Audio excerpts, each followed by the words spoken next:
Hey, welcome back everybody. Today what we're going to do is we're going to do the install and the review of the KemiMoto ATV mirrors. These are available on Amazon. I ended up finding these. Pretty nice mirror. They got their little logo there.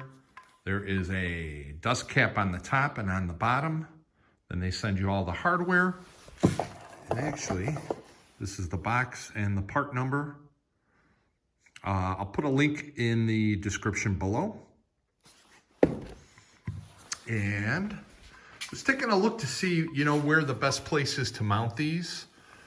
The brackets that they come here, because I've got the Warren winch control, I think I'm going to put it just on this side. And then my other side here, it's a little bit more tricky because I've got not only the master brake cylinder, but then the heated hand grips and throttle grip is mounted here. So I think they're going to end up going here. I'll take a look. The bolts come in from the back side, so it is a little bit tight here, but I think I'll be able to get a wrench through it. So let's start on the left side. That'll be the easier one, and we'll see what happens.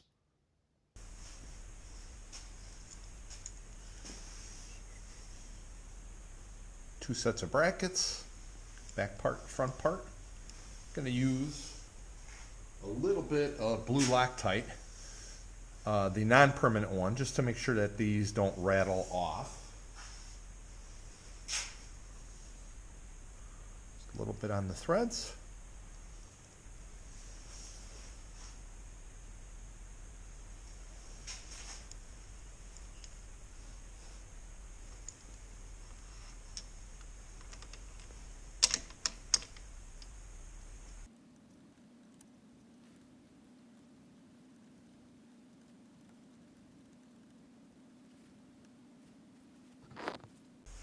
.5/16 wrench.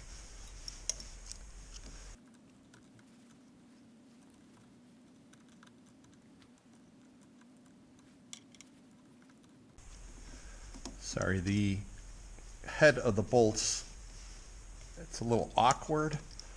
Plus it is about 32 degrees in this garage right now. My hands are a little bit frozen.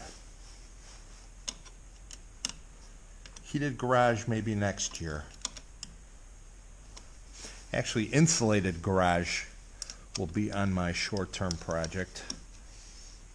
That alone will help immensely. All right, that looks fairly good.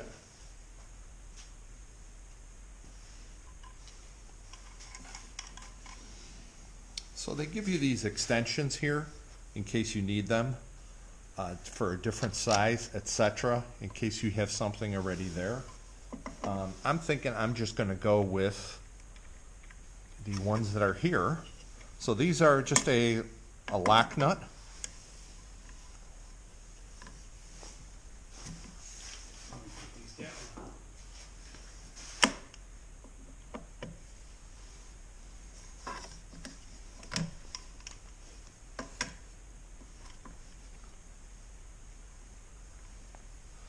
There we go.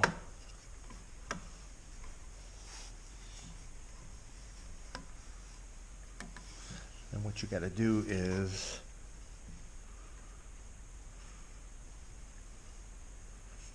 got to loosen that one and tighten it. Nope, too tight now.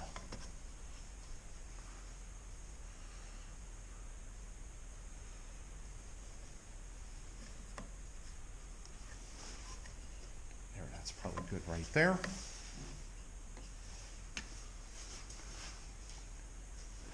All right, let's go over to the other side and then we can make the final adjustments here. All right, so what I ended up doing here, I thought the camera was recording, but it wasn't. It was actually taking time-lapse pictures. Sorry about that. What I ended up doing was putting the threaded piece. I had to actually finagle it in down here because of the master cylinder was in the way, and then the back bracket that ties up to it, I had to pull all of the cables up out of the way so that it would fit back here. So I was able to hand thread the top one on. I'm going to try to see if I can get the bottom one threaded in. This is a little tricky. The problem is you can't really rotate this any further. Nope. With these cables in the way.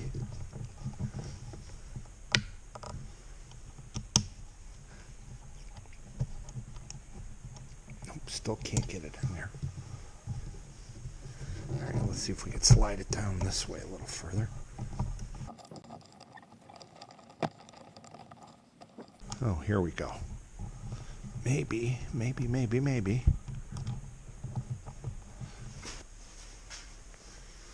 Let's undo this a little.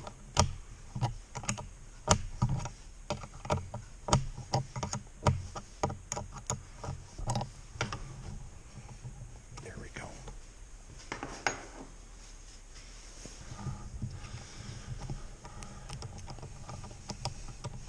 Okay, it's in.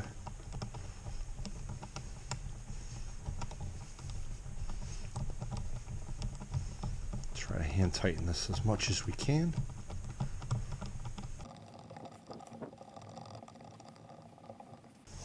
And let's see, the other one on the other side was just before the turn, so I think we're pretty good right about here. Let's see if we can tighten this up some.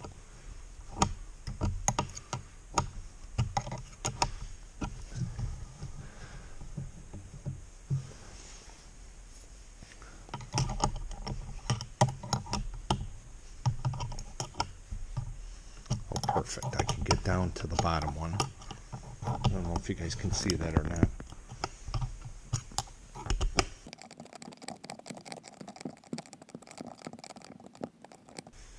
Okay, and we'll go a little snug without too tight. Okay.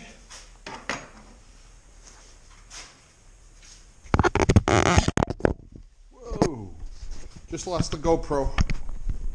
Luckily it didn't fall on the ground.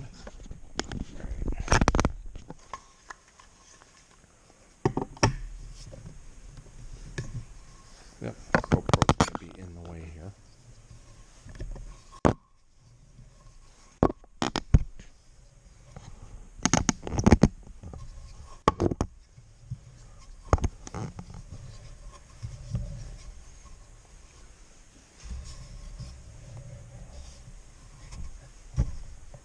Okay, looks like the handlebar mount is going to be tightened a little bit more.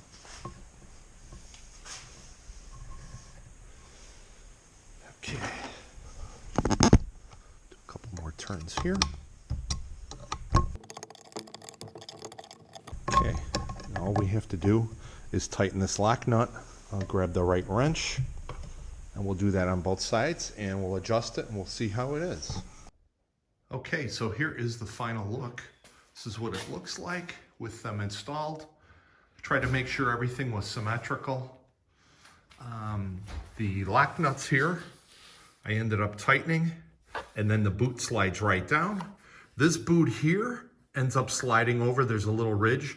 What I found out the easiest way is to turn the mirror a little bit on an angle so that this mount is actually straight. Definitely easier to get on. This was a little tough because it's, like I said, it's around 32 degrees in the garage. So the plastic was a little bit on the brittle side. But I managed to slide it over, and then once you slide it on, you can end up pushing the lights down into the right position. They're pretty symmetrical from up here too, and you know, they look really good. When I sat on it, I was able to see just down the sides of the cargo box. The side lights were just slightly visible, so it looks like the view is kind of going out this way. Hopefully, I just want to make sure that, you know, if I'm riding down our road, if there's a car coming up behind me, this way I can end up seeing it. So these were $15.99 on Amazon. I mean, very reasonable price-wise, and we'll see how they go. Hopefully the vibration isn't too bad. We'll try it out on another video. Thanks again for watching. Much appreciated. We'll catch you on the next one. Bye-bye.